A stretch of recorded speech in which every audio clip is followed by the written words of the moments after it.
Timber, a living product that serves us in every way.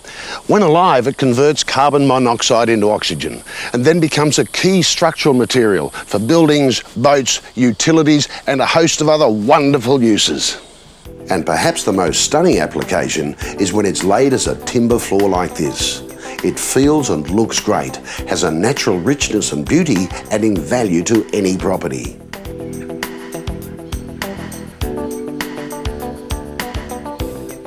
Knowing the size of the room is important. Simply multiply the width by the length, in this case 4 metres by 3.6 metres, and you have a total area of 14.4 square metres. So for a room size of 14.4 square metres, we would require one 4-litre can. Like all do-it-yourself projects, safety is paramount. Follow all instructions carefully. Wear a dust mask, safety glasses and earplugs. Unplug sanding equipment when not in use or when changing papers. Keep machinery away from children. Keep all power leads out of the path of sanding equipment. Store all sawdust out and away from the house as it is extremely combustible. Ensure rooms to be coated are well ventilated. Use a circuit breaker between your power point and machinery. Make sure all gas pilot lights are off.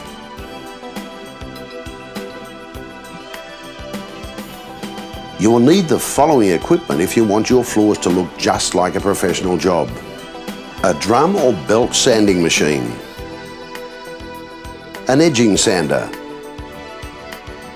Orbital sander. Hammer and nail punch. Putty knife and putty.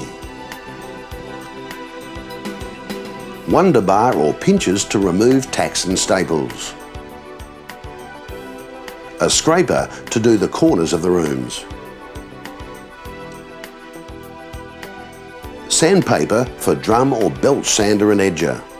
You will need 40, 60, 80, 100 and 120 grit papers. 24 grit papers are only required if the floor is in very bad condition. Vacuum cleaner. Dust mask, safety glasses and earplugs. Garbage bags to empty the sawdust into.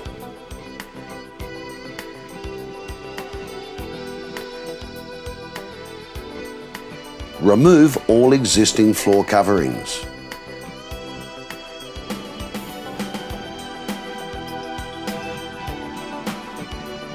Carefully remove all staples and tacks, being careful not to dent the timber. Ensure the floor is free from wax, grease, silicone, oils and glues, as these will clog up the sandpaper and may cause the coating to be rejected. Punch all nails 3 millimetres below the surface of the timber, but do not putty until later in the sanding process. Just before you begin, a couple of checks to make sure everything is in order. Replace any boards that are damaged, spongy, buckled or warped. Check your equipment list to make sure you have everything. Make sure you know how to operate the machinery. Your rental dealer can provide you with instructions on operation and changing papers.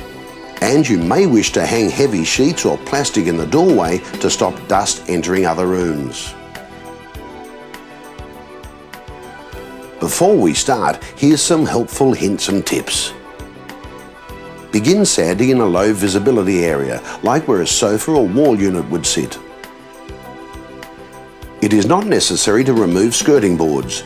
Just take care when sanding and edging so as to not scratch them. If you have to replace damaged boards, expect some colour variation. Stains may not always be completely removed with sanding. Badly stained boards should be replaced. Black Japani, a dark stain found in older houses around the edges of a room or hallways, can generally be removed with sanding.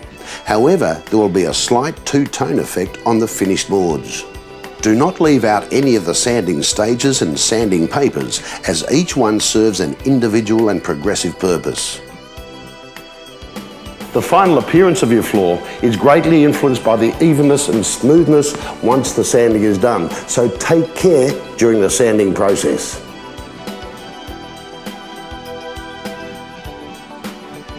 Never start or stop the sanding machine while the sandpaper belt is in contact with the floor. Tilt the machine on its rollers to lift the belt off the floor before you turn it on or before you turn the machine around or stop.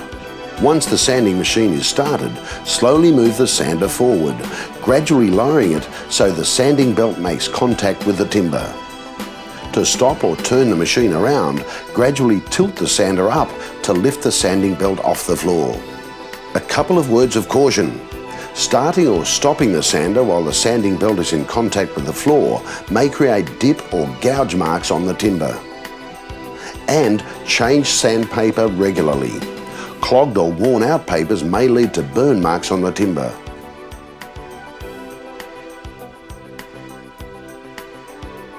If your floor is very rough, uneven, cupped, rounded, has thick Japani staining or is very dirty, then you will have to start with a 24 grit paper. If on the other hand the floor is new or in good condition, then you start with a 40 grit paper. Start sanding at 45 degrees to the grain of the timber. Once the room has been sanded in both directions, start sanding with the grain of the timber.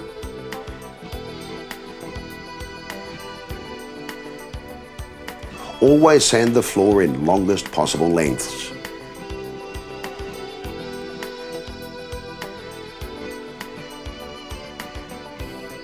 Now use the edging machine in a left to right semicircular motion. Sand the edges of the room with 40 grit paper. Change the paper to 60 grit and sand with the grain.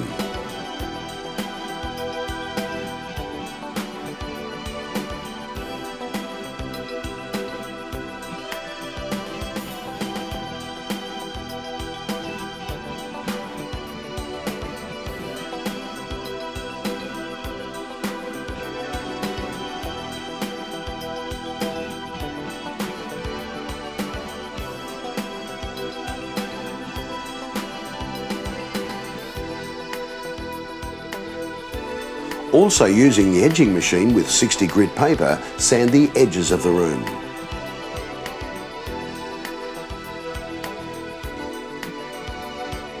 Vacuum the floor thoroughly. Change papers to a 120 grit paper.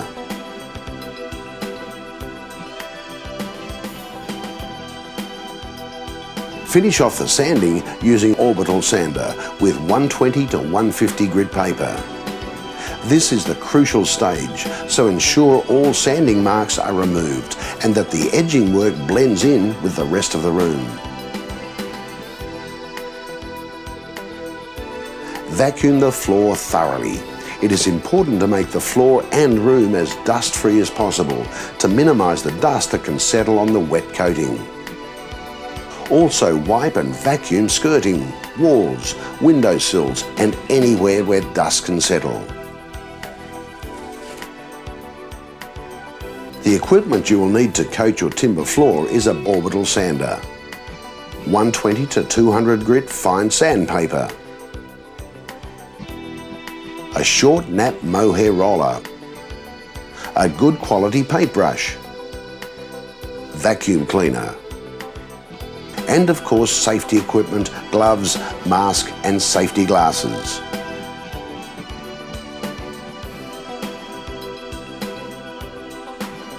Before you can apply the finish, ensure the floor is clean by using a lint-free tack cloth. All coatings apply and dry best when everything is at the same optimum temperature. Always clean new brushes and rollers before use to remove any loose fibres which could end up in your finish.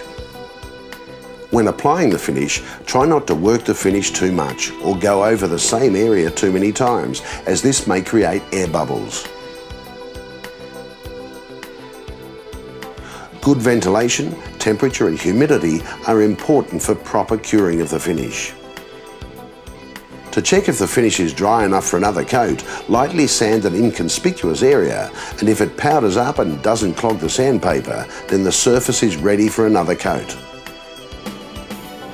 Finally, too many coats or coats applied too thick may cause drying and curing problems. Follow the instructions on the can.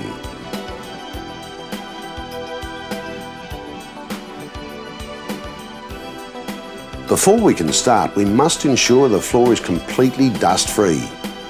Look for dust in other areas like window sills where dust can settle on the wet floors. The optimum temperature for application, drying and curing is in the range of 15 to 30 degrees and 40 to 75% humidity. The floor should now be properly sanded. And ensure you know how to use the machinery. Your rental dealer can provide you with instructions on use and changing papers. Remove curtains and drapes to prevent any accidental damage.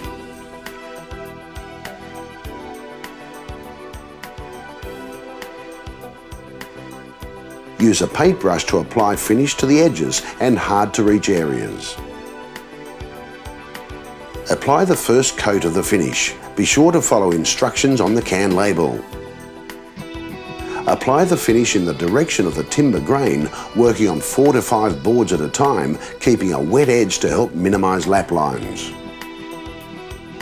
Here's a couple of worthwhile tips. Apply even coats that are not too thin or too thick, as this gives the best results and allows the finish to dry properly. Allow a longer drying time if weather is cold, very humid or wet. Avoid going over the same area too much with the roller or applicator, as this may create air bubbles and affect the levelling of the finish. When the finish is dry, the floor may look patchy and feel prickly and rough due to raised timber fibres. Lightly sand the floor using orbital sander or by hand with 150 to 200 grit paper.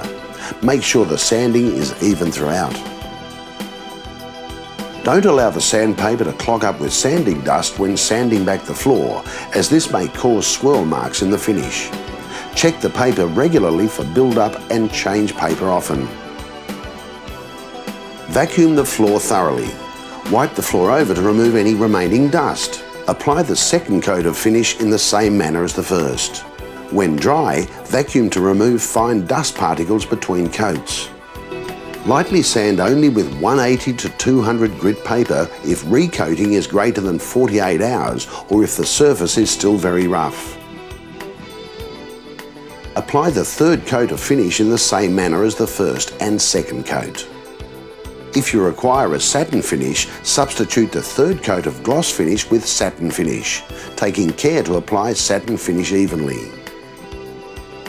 After 24 hours of laying the coating, it should be ready for light traffic. No shoes, socks only.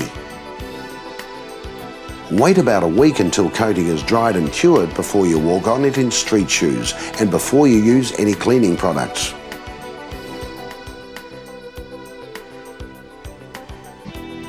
A drum or belt sanding machine. An edging sander.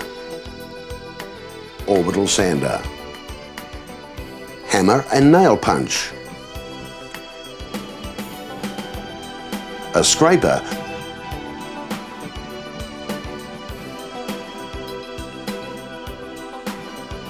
Sandpaper for drum or belt sander and edger. Vacuum cleaner. Dust mask, safety glasses and earplugs. Garbage bags to empty the sawdust into.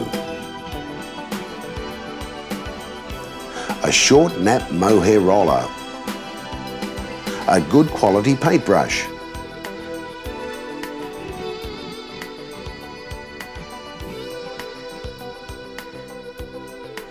Before you begin, punch all nails 3 mm below the surface of the timber. Using a scraper, scrape clean the corners of the decking. Thoroughly clean the timber by sanding, removing dirt, dust, wax oil, grease, mildew, fungi and algae.